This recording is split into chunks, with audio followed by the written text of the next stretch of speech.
Hello, hello, hello. Leavers, believers, like me, hearts on your sleevers. Welcome to Leaving Hillsong. My name's Tanya, and I'm really glad that you decided to join us today because we are going for a swim through the psyche of Hillsong and the individuals within it. But we're not starting there. This was actually recorded a couple of weeks ago for you, but due to an unfortunate accident with my MacBook, we had to spend some time apart and we're now back together. So that's why there have been some audio problems and some uploading problems and some other problems that I don't want to talk about ever again. It's just been such an interesting week to start this conversation, pick it up again on narcissism and narcissistic personality disorder, because we have had the grand poobahs of narcissism just right through the media this week.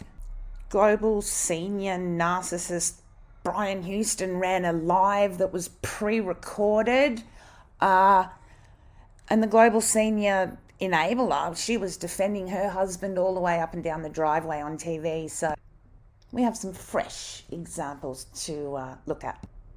Now, trying to make sense out of a Houston confession, apology, explanation is like trying to dig up all those eggs out of a Taylor Swift album. And funnily enough, they're not that different. If you look at the lyrics of Taylor Swift and you look at the ideology of Hillsong, it's all about narcissism and people getting exploited and then having to recover from that. And I think somehow she's very cleverly tapped into middle American evangelicalism. It's really smart stuff. In case you didn't realize, Brian has been doing this all by himself. These are his ideas. He's the one creating events. He's the one pressing publish on Facebook. No one's telling him what to do. So it should be an interesting month. The court dates have been set for the 2nd of December to the 22nd of this year. Brian will go to court for the charge of concealing a serious indictable offence, that being his father's sexual abuse of children. So yeah, I'm fairly obsessed with all of these perspectives on narcissism, cluster B personalities, people without empathy who are willing to exploit other people and feel nothing about it.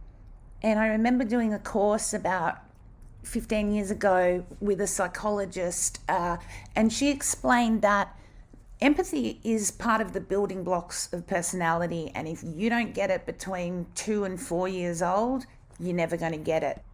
If you can't figure out by 4 years old that hitting that other kid over there makes him cry and it's upset him and that's not good, you're never going to get that. It's just not going to be part of your personality. And this stuff just so directly relates to the trauma and the recovery from the religious abuse, the spiritual abuse that takes place in churches like Hillsong. These people just don't care. So because it's such a massive issue and it causes people trauma, and there's, all kinds of manifestations of that, it's huge. So we're going to start with James, who is a mental health professional. You have heard him on case notes before. We're just going to go through the medical model, the clinical perspective of narcissistic personality disorder and the traits. Please don't get upset with me. This is not the only perspective we will look at, but it's a pretty clear start, I thought. And James has got such a lovely way of articulating things and 30 years of experience to back it up. So if you're not Australian and you don't know what a DAG is, you sure will by the end of this episode, or have a look at the social media. So welcome to season 3, because just today I decided season 2 has gone on for too long. I think we're up to 60 something episodes, so it's probably time for season 3. So I thought this would be a good place to kick off. Here's me and James talking narcissism in an affable DAG. So James, you and I have had a lot of these conversations already. I'm struggling to get my head around a lot of these concepts, or maybe it's my heart or something. No, there's just so much here, and there's this word narcissist that gets bandied around everywhere. People get calling other people narcissists, and Instagram's full of narcissists, and there's two cent kind of pop psychology stuff as well. So it is quite a serious issue, though. It's a very real thing. And because you've been a mental health professional for 30 years and you would have seen it all, I'm super grateful to you for coming along and trying to unpick this from a clinical perspective. And especially in light of, what leaders do, what people with power do, and what we've seen religious leaders do. It seems endemic in human nature that, there's some really powerful leader arises and exploits everybody else. And I don't know the answers, but I think it'd be great if we could talk about, what the problem is and kind of how to identify it. So thank you. What is narcissism? What's a narcissist? Thanks, Tanya. Yeah, well, I think we've spoken in a previous conversation about the mythological basis for narcissism. Narcissus, the character in Greek mythology who fell in love with his own reflection or was enamored with his own reflection. And so there tends to be this idea that the narcissist is someone who is in love with himself or loves themselves. But it goes much deeper than that. It's not really so much about self-love and self-worth and self-adoration. It's more about overinflated sense of self, sense of entitlement, grandiosity, and a lack of empathy. And we're talking to the nth degree, to the degree where it's part of their personality makeup, a maladaptive personality structure, and not just sort of some of the traits or some of the features. I mean, we can all be, rather self-entitled or think that we're right, or at certain times doesn't necessarily mean we are, or that we're hung up on it. So those terms for us, please. What's grandiosity? Well, I suppose in the sense of the narcissist, grandiosity would be that way overinflated sense of the person's self-importance, of how brilliant they are, how above others they are, that maybe others are inferior to them or less deserving than them. They have a way overinflated sense of their own self-importance. I mean, do we know where this comes from? Is it from spoiling your child too much? Look, it can be personality theory and, the study of disorders of personality. It's really interesting. It's a deep mire, and questions just lead to questions. I found in my own study and practice, the more I read, the more questions I have, the more I want to know. The more self-reflective and self-critical you come and think, oh my God, I hope I'm not one of these. Please, God, don't let that. So you still do that too? That's funny. I mean, when you talk about a personality disorder, how's that different from a mental illness?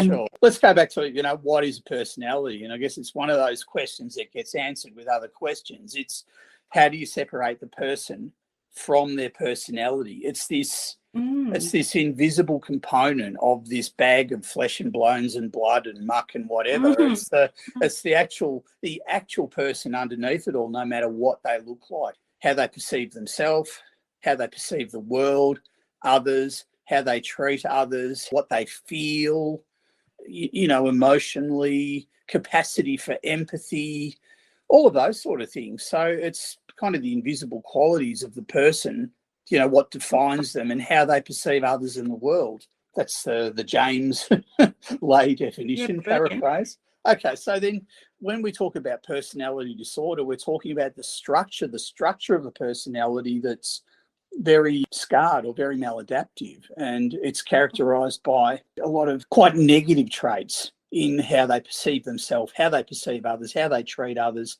their view of the world. And then, when we look at personality disorders, the DSM, Diagnostic and Statistical Manual for the Classification of Mental Disorders, the American Psychiatric Association publication, we're at version 5.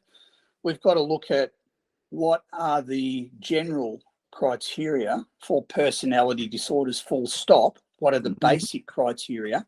And then we start getting into the nitty-gritties of specific individual ones. They're broken down into clusters of personality disorders, or they were probably in previous versions of the DSM. And when we start looking at, say, the narcissistic personality disorder, it's kind of in a cluster with a few other ones. We call them cluster B disorders. So we've got histrionic personality disorder, narcissistic, borderline, and antisocial. So we've got our narcissistic personality disorder in there.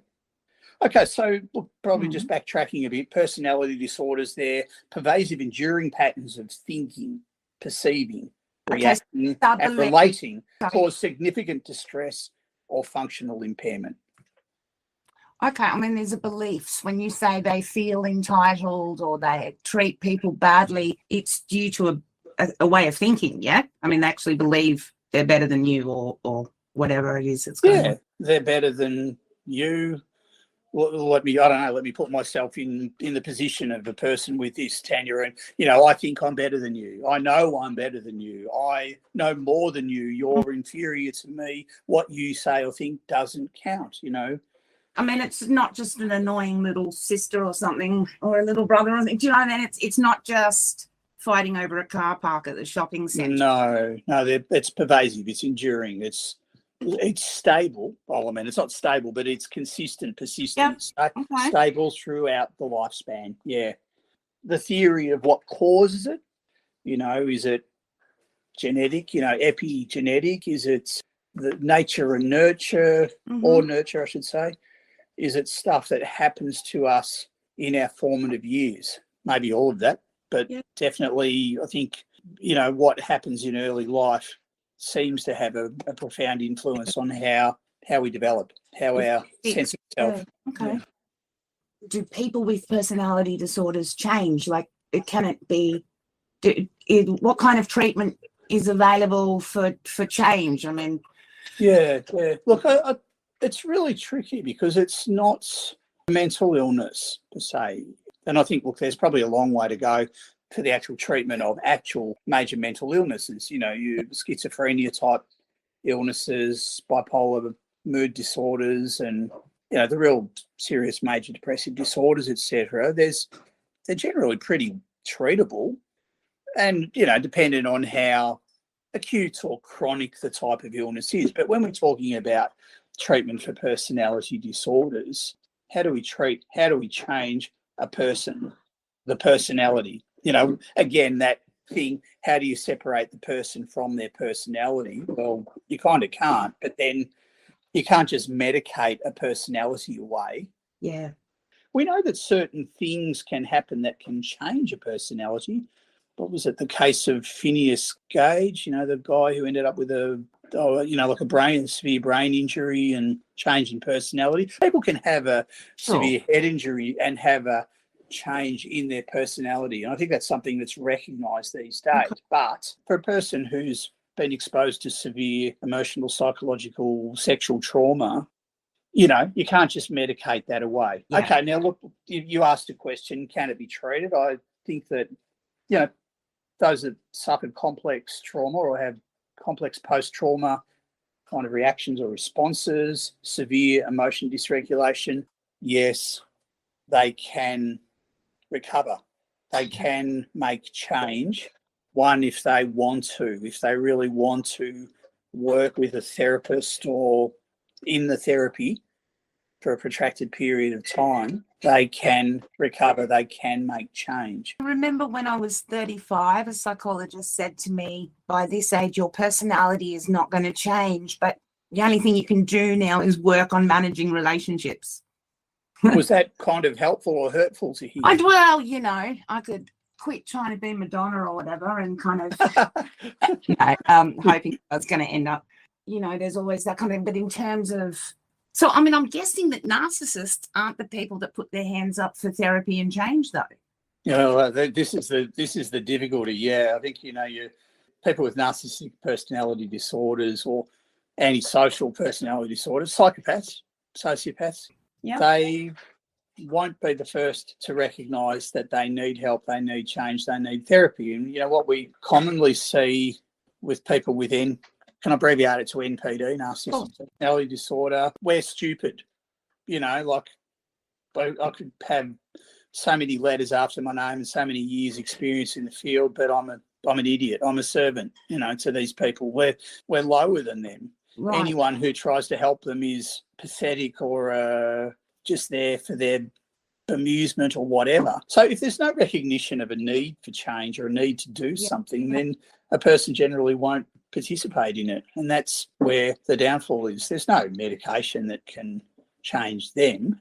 Yeah. We can't medicate a personality away. But, I mean, if someone had the raw material, the goods to be able to engage in therapy and modify behaviour, Mm-hmm. they potentially could, but then it comes down to motivation as well. Right.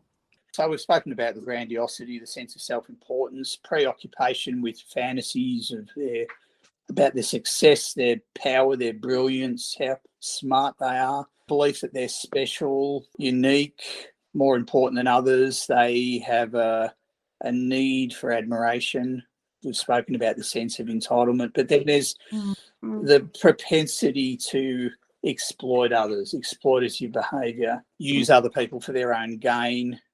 Things like, intellectual theft, pinching others' ideas, claiming credit for others' work or actions.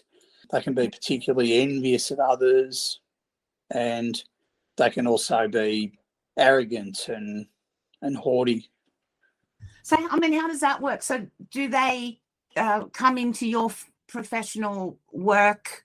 I mean, how do they behave when they're when they come into touch with the system? I mean, what would bring them in touch with the system then? And what do you see, like, when you say a lied one is kind of what I'm thinking? Because I think the thing that we all probably don't recognise quite so much is they don't have it all together. There's a very fragile ego, a very fragile sense of self. And if they are hurt, if they are wronged, they can have extreme reactions. So they feel really entitled to everything and better than you, but still, envious of you and insecure and... I mean, imagine, their, say, malevolent actions cause them to come unstuck, get exposed, or, I mean, in a workplace, they stuff up a situation or they end up being disciplined or whatever the case may be. There can be dramatic reactions.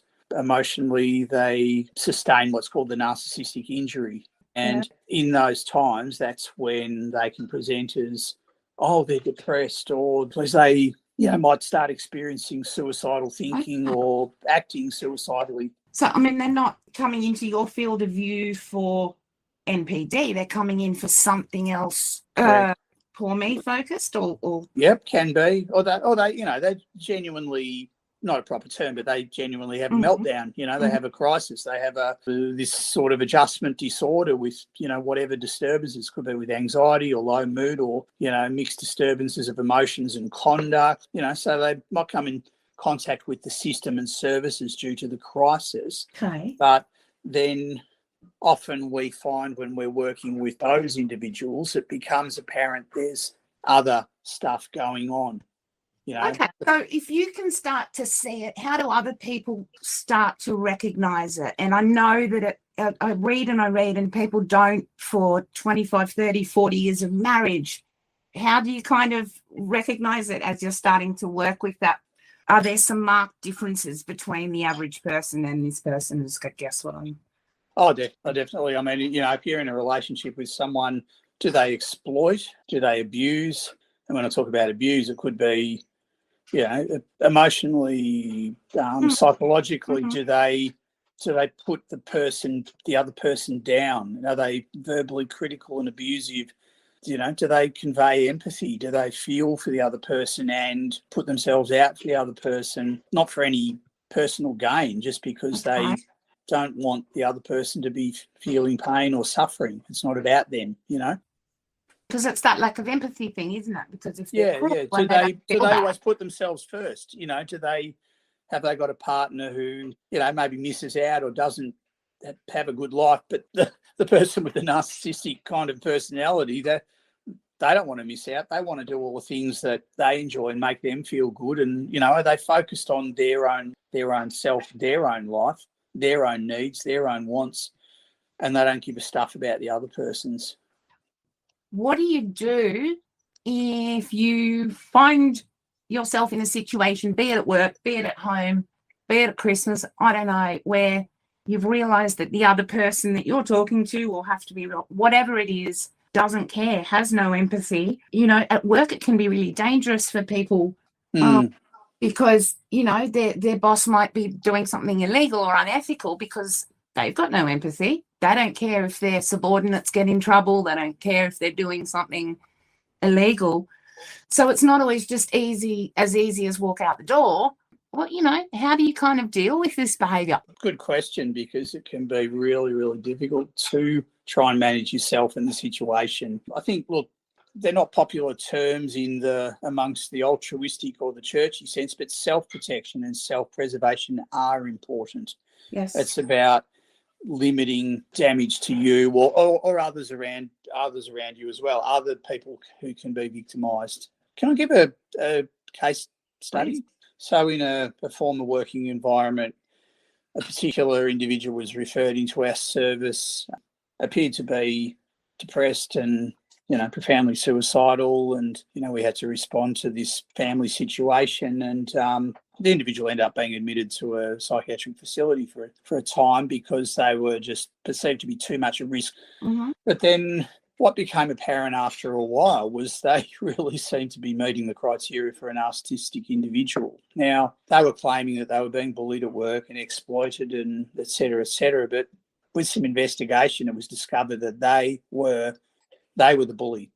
They were causing significant harm in a workplace, and the workplace was starting to take active steps to protect itself, the employees, and take some action against this individual. Anyway, look, it became very, very obvious with continued observation and interview and all of the rest of it. In the end, our service, we had to get some specialist consultation on how to manage the individual and also how to conduct ourselves, you know, because if we're in a position of authority or I suppose sort of power in a way, we tend to want to use our professional stance and provide opinion and management and that type of thing. But when you're dealing with a person with a narcissistic personality disorder, it involves a different tack. And you've got to actually, in a way, play along with it to a degree in that you act like you're the humble servant. Don't lock horns with the person, right? Okay. Why not? But because all you're going to end up with is conflict or things going pear-shaped. And that's not really what you're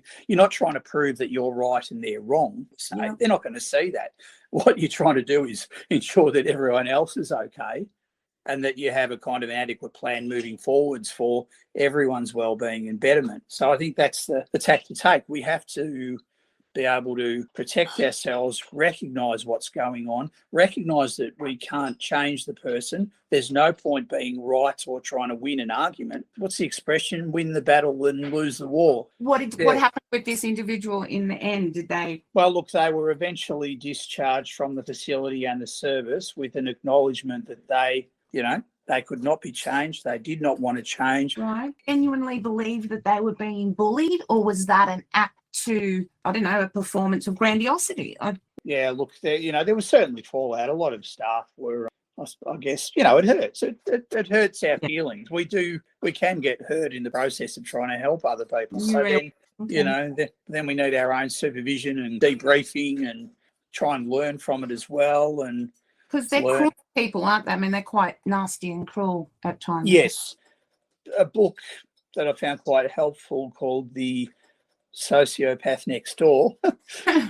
Funny name, but it's a good read. It's not an academic read, but the lady who wrote it is a PhD, I think probably in psychology, but she explores the concepts of empathy and conscience and then those that don't have them. And then, well, what are the takeaways? What can we do? How can we be okay? And she basically advocates for doing what you can to have a good life, the life that they cannot experience themselves. They can't have the internal life that we can. Not go into battle with the person, not try to get even, not try to get revenge. It's about getting to safety. For some people, that'll mean leaving a relationship. If it's in a workplace, I suppose trying to carefully mobilise so that the law can't be broken. when we're talking Mhm. harassment and discrimination and bullying, because that's generally how it plays out. Yeah. And then being honest enough that if you can't change that, if you can't do anything about it, then you've got to work out, well, can I stay, or will I be harmed if I stay? Yeah. Yeah. Because sometimes these people can be very, very clever and very shrewd. You know, if you've got a manager who's abusing their position, they're enjoying harming other people and causing mayhem and sacking people and defaming people, intellectual theft. Yeah, I mean, it's scary stuff. And for me, it took a really long time to get my head around the idea that there are just these people who don't care. Yeah. And even to the point where, to a small degree, to a larger degree, they enjoy that power and they enjoy watching other people suffer under their control, or at least having that power over people, like a puppeteer sometimes. Yeah, that's true, isn't it? And institutions, organisations are great places for some of these people to, do their dirty work in a way. Churches, Why is that? Why? Yeah, look, from what I've read and what I've observed, they seem to be like theatres. They seem to be places where they can have their perceived needs met and do what they want to do. And if it's about getting adulation and admiration and having power in like a hierarchy, then a church can be a great environment for a perfect place. It wouldn't be any great stretch of the imagination then to classify somebody like Brian Houston as a narcissist. I mean, I'm obviously this isn't a replacement for, a clinical diagnosis, but yeah, well, maybe. one asks the questions, don't they? I mean, it sounds like so many of. It sounds like so many people in middle management, but on those more extreme levels, the combination of the means, the motive, and the opportunity kind of thing, like obviously someone like that had a lot of neglect and a lot of problems going on in childhood, and there's got to be chunks missing out of that development. But what we've seen is just global grandiosity and, all of the entitlement and all of that need for admiration, all of that kind of stuff, but it's worked. So it's I'm amused over these things. When their fragile egos go out and then they actually get rewarded and told that, yeah, you are great, you are entitled, you're divinely appointed. Problem is with churches, in my opinion, there's so much emphasis on leadership. I mean, they're happy to have the servants and the slaves and all of the rest of it, but really, constantly heard messages about leadership and, what is it, God's man or woman or the apostle or the this, that, or the other. There's this kind of, that creates this aspirational system where, we worker ant, humble servants, humble disciples are to aspire to leadership, to being, God's man for this moment, and all this sort of stuff. Look, I think it's all overrated. I think it's rubbish, quite frankly. And if you have a number of these personalities or personality disorders in the same place in a hierarchy which privileges narcissists. Tanya, I was going to say, look, I think the churches are right pickings for these people. And unfortunately, Christians are good at mistaking good character. Like if someone turns up on the scene and they appear to have choleric drive and charisma and extroversion and whatever else, it's perceived to be leadership potential. But it may not be, because who can really see the motivators underneath? What a person really cares about, what really drives them, what really orders how they live their life. The quiet achiever, the person who just silently gets about helping and being kind and caring, they're not necessarily noticed, but those who promote and self-promote often are. Now, you said what happens when you get a bunch of narcissists in leadership? Well, if they're not locking horns with each other, they're all trying to climb to the top, and they're trying to get other people to do their work for them, whilst, maybe sipping lattes. They've been, pounding the desk and ordering their team or their subordinates to be working harder or, slave driving them. They might have a team that are quite innovative people or creative, and they'll put forward their ideas, and then that narcissistic leader quite happily takes those ideas for their own and gets the credit and the kickbacks. And we hear that time and time again. There's so much borrowing and keepings, and I had someone write to me once who said they stole my song and they split it up in 3 and kept all the profits. Like, it's just rampant. What kind of a culture then is in a place where everybody is having these fantasies about greatness and calling it a vision? I mean, it's always been a question for me, why did my Salvation Army boss get a house and a car, but the homeless people that we were looking after in the refuge who talked about God? Do you know what I mean? I do. It's really incongruent, isn't it? They're called psychotic. So, yeah. What happens the more I look at places like Hillsong, it's not just the personality of the leader, it's the way the whole place is run, I guess, is exploitative and delusional. But then to an extent there's been that success, hasn't there, on the surface, but the collateral has been, the human collateral has been for sure huge. And I mean, look, I suppose back prior to all the COVID stuff, when they had their thousands of people rocking up each day and come along and join the throng, it all appeared to be oh wow, look how many there are. Successful. There's the message that's being preached, it kind of the promise of a better life, a perfect life. There's a hell of a lot of marketing going on. I mean, we've got branding, we've got the Hillsong brand above everything else, even above Jesus, really, or God or anything. It's the Hillsong brand, the Hillsong lifestyle. If you do this, that, and the other, you can have this. But in reality, it's only those in the upper echelons that are living the dream at the expense of everyone else who is funding the dream for them. We're all being peddled the dream, but all we're doing is working to provide the dream for those at the top. But as a group, the group thinks it's better than everybody else and is entitled to the government funding and is entitled to things that people aren't. I'm just wondering if can a church have a personality disorder? It's a really good question, and probably an organisation does an organisation have a personality? There was a really good movie came out some years ago called The Corporation. It's a movie-length documentary, and they relate the DSM criteria for antisocial personality disorder, psychopath, to the corporation or the organisation, in that an organisation doesn't have empathy, an organisation doesn't have liability, an organisation can exploit, an organisation can do harm and not care. So it was a really interesting comparison, but the organisation, the corporation, has a way of protecting itself from vulnerability, from liability, from litigation. It's they're prepared to go to, like, I don't know, big tobacco and those asbestos companies and stuff like that. Yeah, just when a church becomes a corporation or it becomes incorporated, it becomes, in effect, a person. A legal person. Yeah, a legal person, that's right. And really?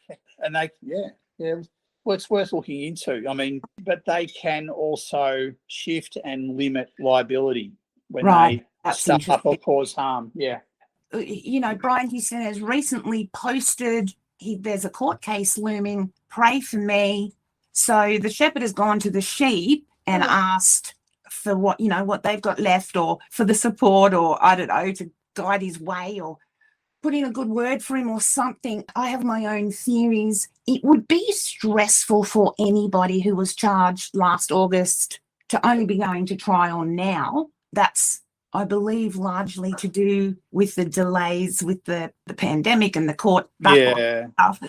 Yeah. What do you think he's going through in the lead up to a trial in December, and how do you think he'll manage this trial? The Royal Commission was a place where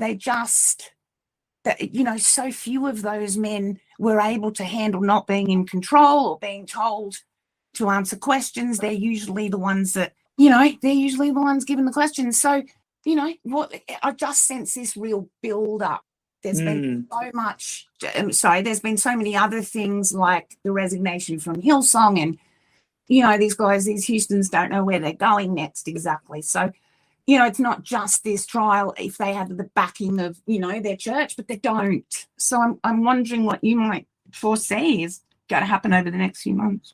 Well, probably just taking one step back, the thing that's really spoken to me through this whole thing is, it's like you said, suddenly they're the ones having to give account, answer questions, the loss of perceived power. But the thing that really speaks volume is, oh, poor me, pray for me, pray for us, but a lack of focus, a lack of emphasis on the fact that this is about people who have been victimised and systems have enabled it and covered it up. Not one word for victims yet. It's been 20 years.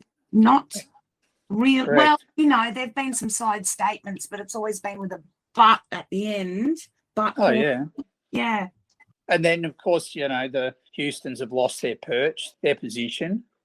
But then, we've seen on social media the gobbledygook that they've been posting continuously whilst they've been in, Mexico and Italy and all of the rest of it, suffering for Christ during this whole process.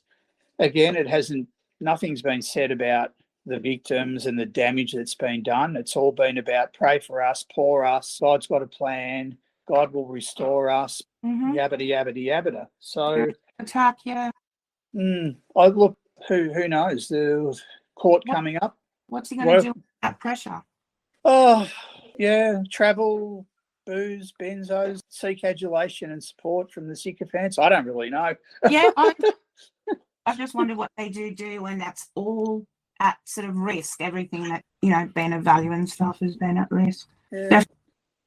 But, you mentioned before, Tanya, what would it be like growing up I've wondered about him, growing up with a father who was a cunning, crafty and malevolent pedophile. Yes. A serial repeat offender, a recidivist.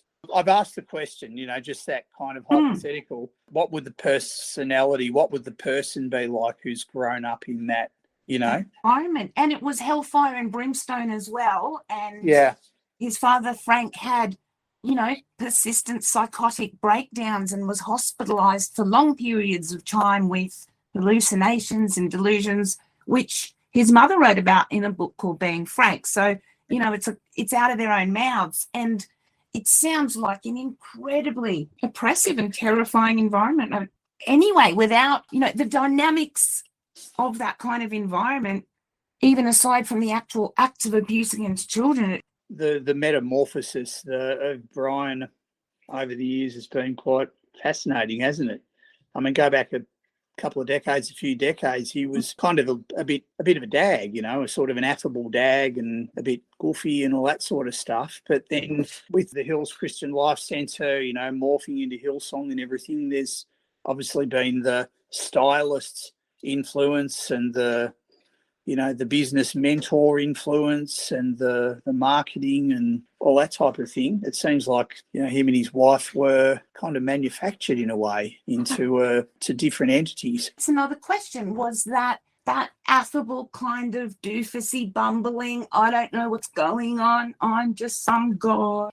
That's been very effective when you come, what did you know about Carl Lentz? Oh, I don't know, I'm just some guy in Australia. Yeah. So I wonder if that was a deliberate act from the start. He's not hiding Einstein there, but whether the entitlement and the arrogance and stuff, is that something that can be nurtured in an environment and make narcissism bloom? Yeah, probably just my own opinion. I'm happy to shot to pieces on it. Bobby was very quiet. Bobby was very on the side. She didn't say boodle goose back in the day, as from my memory. So where does this all come from? And can you grow one in a church? Is that how it works? Just a question. I think maybe we're of the same opinion there. I think that probably if the raw goods are there, the raw material, then put them in the right petri dish, then it probably can be grown. This here's a term. It's teratogenesis. It's the creation of a monster. It's very interesting, particularly because when Bobby and Brian, for example, right, because they've put themselves forward as examples, so I'm going to use them as examples. They were still quite young. She was 14 when she met him, entered that kind of family environment, and he was 17 or something like that. So they were still developing when they entered this system of fantasy and entitlement and religious kind of grandiosity. I don't know. Another interesting thing, so one concept leads to another. Imagine you've got the theory of personality and personality disorder. And look, really, I think a personality style or structure hasn't fully emerged in the teen years. It's kind of in the 20s and beyond that it really does. But then imagine you've got individual personality, but then you've got that whole kind of cult-like environment. Look, let's face it, I mean, most of these churches, they are cult-like or that out-and-out cults. So why do you use the word cult? I mean, you're a mental health professional. Why do you use the word cult so casually there? Yeah. Look, I think probably now I'm resigned to the fact that Hillsong is a cult and plenty of churches are, because they clearly display cult-like behaviours and characteristics. So my opinion is that if they act, if they live the criteria of what makes a cult, then they're a cult. So, we know some of these things, overemphasis on a leader, they're the only way to salvation, mind control, or, the best way forward is only via them. Everywhere else is no good, less superior, doesn't have salvation. They ostracize people from their families and friends. They exploit them. They take their money. They work them hard. If you don't toe the line with them, you'll be excommunicated. Use of guilt. I mean, long list of. But these are the same criteria as you've just listed, pretty much, for a narcissistic personality disorder, a cult. Interesting. That lack of empathy stuff is what you see in sex offenders because so it's all same and so imagine this then, have the narcissistic personality type or the emerging narcissistic personality type and place them in the narcissistic institution. Bingo. And maybe that's how they separate out. Maybe that's how this particular cream rises to the top, because, before too long, everybody's put in a situation where some will display empathy and might be horrified or distressed or concerned or something, and those without just aren't, and maybe they signal each other, I don't know, and then... Those with a conscience, those with empathy, those who can't tolerate injustice are either booted out or they just quietly sort of walk away and think, no, I can't participate in this, and disappear into obscurity or bliss elsewhere. Okay, and then those other personalities might, without empathy, might be advanced. I'm just wondering if Bible college is just an opportunity to cull out personalities, really, so they know who's going to get the best promotion. Yeah, probably. I think the Hillsong College sort of creates an arsenal of servants, and then there are those that do rise up through the ranks. But the other things that are there as well are the charisma and the hype and the adrenaline and the appealing to the emotions. So I think these are the things that are quite opiate in their impact. People keep coming back. Yes. People keep hanging on to the dream or the delusion, and because it appeals to the senses. You've got people who look like they've got it all together when they're strutting around on a platform. They can convey that charisma. And people, I mean, I've done it myself in the past. We mistake charisma for character. Yeah. And some of them are fantastic. Look at Carl Lentz. Like, he can, that is, I'm not here. But what a performance, and how captivating and fantastic. Yeah. Mind-boggling, wasn't it? And, he had the muscles and the ridiculously expensive clothes. Yeah. Fantastic orator. It can be so powerful. It is all really quite trite and flippant and glib, though, isn't it? A lot of the stuff that was said there was very superficial. There wasn't necessarily a lot of meat. It might have appealed to the senses and the emotions, but really any real stuff of substance, like deep spiritual truths or, real challenges.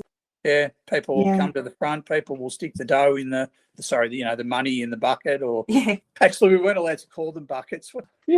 They changed their name some years ago. They had to be called something else.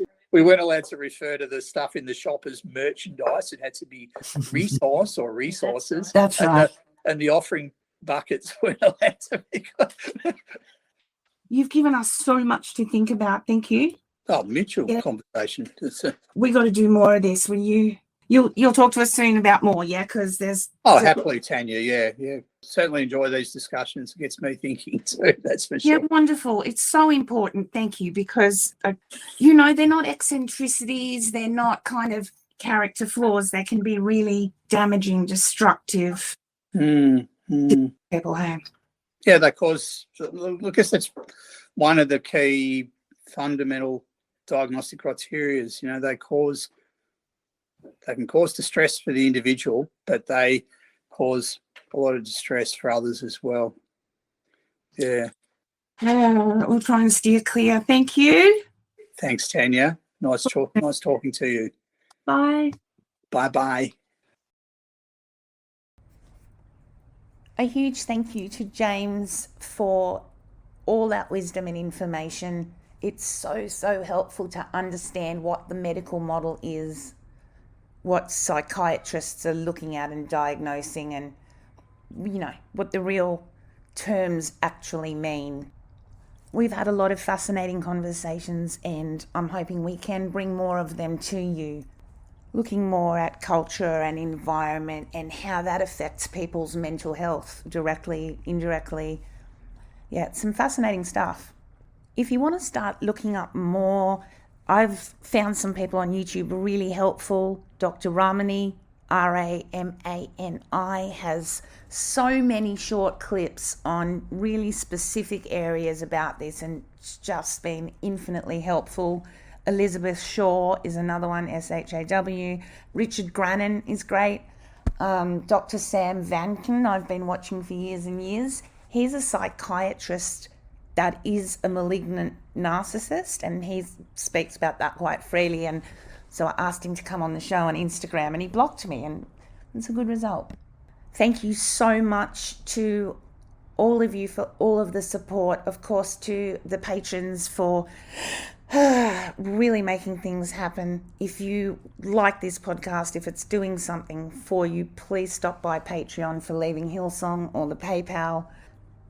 My precious MacBook's little hospitalization was a bunch of hundreds that I just didn't, wasn't expecting. And if it hadn't been for the divine intervention of my wonderful producer, Kimberly, we wouldn't all be sitting right here now, actually. So yeah, if you can, please do. There's a lot behind running this thing. Send us a message. Send me some feedback so I know, what you like, what you want more of, what you want less of.